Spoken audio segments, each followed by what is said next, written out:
یہی قصہ مختلف شکلوں میں مشہور ہوا ہے، جس میں تاتاری فتنے کی ذمہ داری خوارزم شاہ پر ڈالی گئی ہے، مگر تاریخ کے گہرے مطالعے سے یہ بات صحیح نظر نہیں آتی۔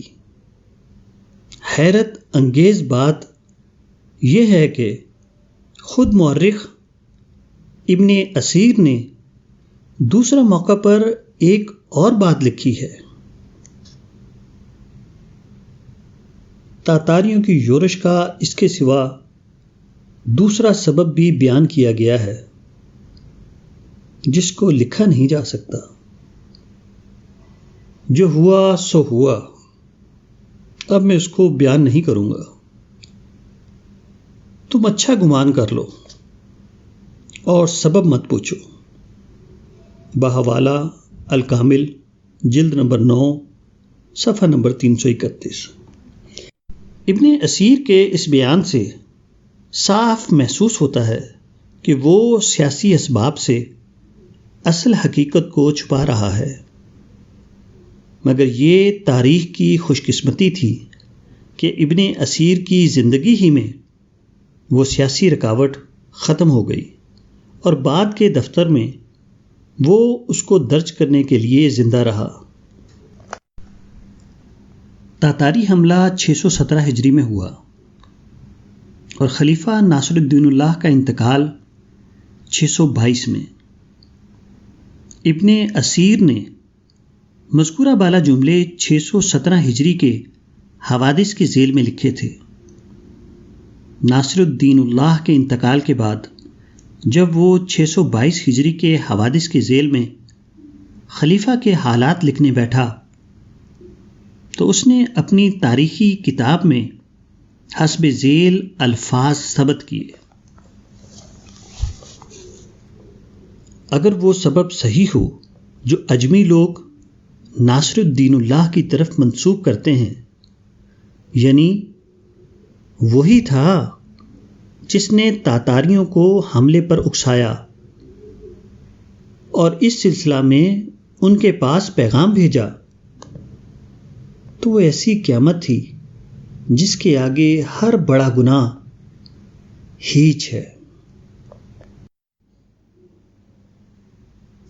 استاذ احمد حافظ، مؤلف کتاب الدولۃ الخوارزمیہ والمغول، نے اس موقع پر حسب ذیل تعلیق کی ہے۔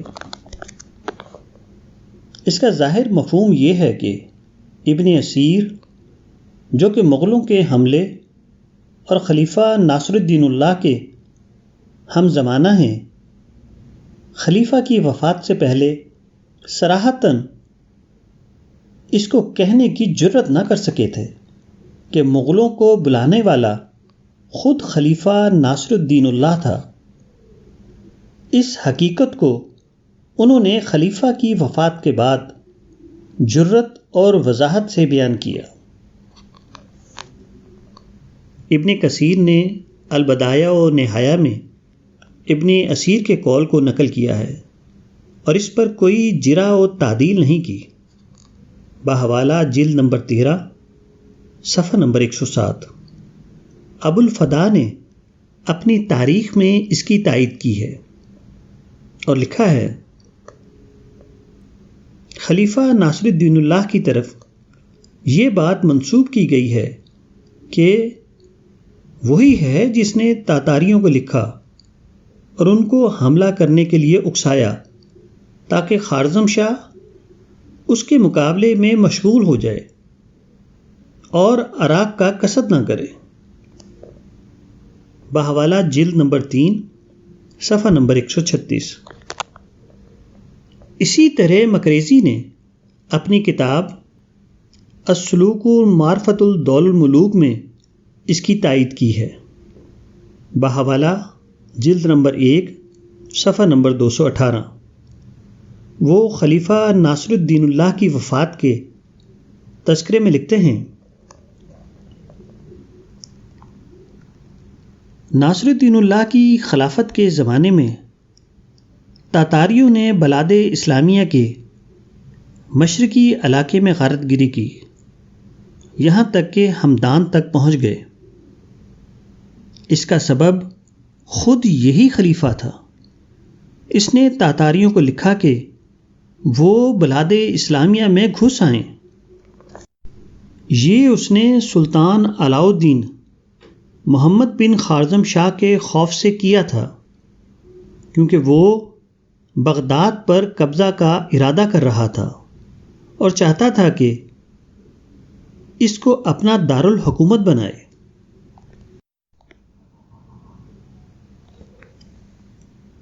خلیفہ ناصر الدین اللہ نے تقریباً 70 برس کی عمر پائی۔ وہ 575 ہجری میں تخت پر بیٹھا اور 46 سال تک حکمران رہا۔ آخر عمر میں اس کو شدید قسم کی پیچش ہو گئی، اس کی بصارت جاتی رہی اور وہ اندھا ہو گیا۔ اور اسی حال میں رمضان 622 ہجری 1225 عیسوی کی آخری رات کو مر گیا۔ تاتاری اپنے اس خروج میں پہلے خوارزم شاہ پر حملہ آور ہوئے اور خراسان اور بلاد جبل کو اس کے قبضے سے چھین لیا۔ اس کے بعد چنگیز خان کی قیادت میں ارانیہ اور شروان پر قابض ہو گئے۔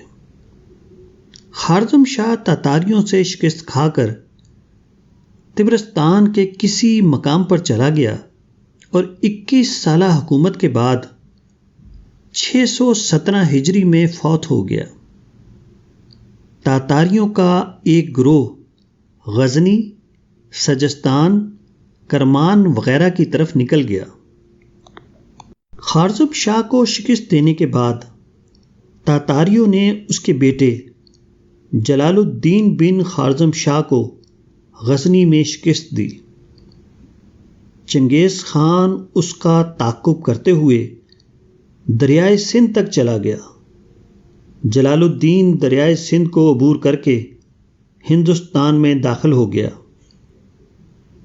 چند روز ہندوستان میں رہ کر 622 ہجری میں خوزستان اور عراق کی طرف چلا گیا اور آذربائیجان اور آرمینیا پر قابض ہو گیا، یہاں تک کہ مظفر کے ہاتھ سے قتل ہوا۔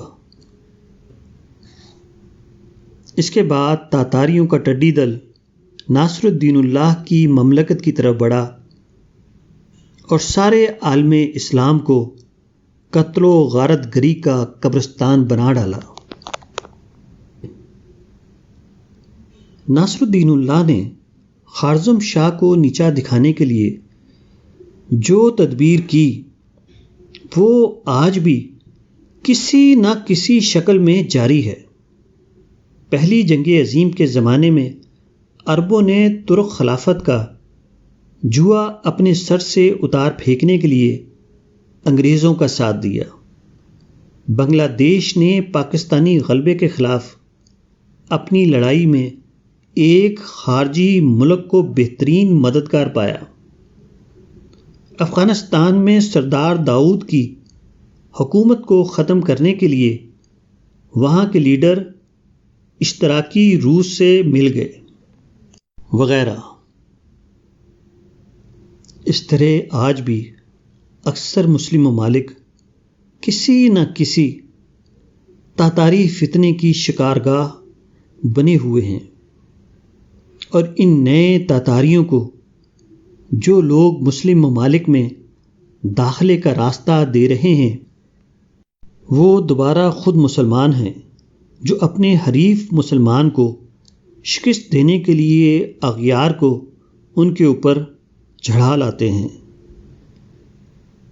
اس سیاست کا نتیجہ دوبارہ اسی بھیانک صورت میں نکل رہا ہے جو 12ویں صدی عیسوی میں ناصر الدین اللہ کے زمانے میں نکلا تھا۔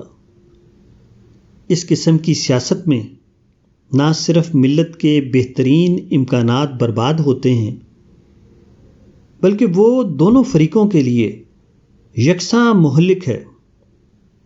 جو لوگ اپنے مسلمان بھائی کی ضد میں اغیار کو اپنی صفوں میں داخل کرتے ہیں، وہ جب آتے ہیں تو صرف ان کے مفروضہ حریف کو ختم نہیں کرتے، بلکہ بیرونی دراندازی کی یہ سیاست بالآخر خود ان کے لیے بھی مہلک ثابت ہوتی ہے۔ وہ خود بھی بہت جلد اسی تخریبی سیاست کا شکار بن جاتے ہیں، جس کا شکار وہ اپنے حریف مسلمان کو بنانا چاہتے تھے۔ بنگلہ دیش کے شیخ مجیب الرحمان کا قتل اور افغانستان کے کرنل عبدالقادر کی تطہیر اسی کی تازہ مثالیں ہیں۔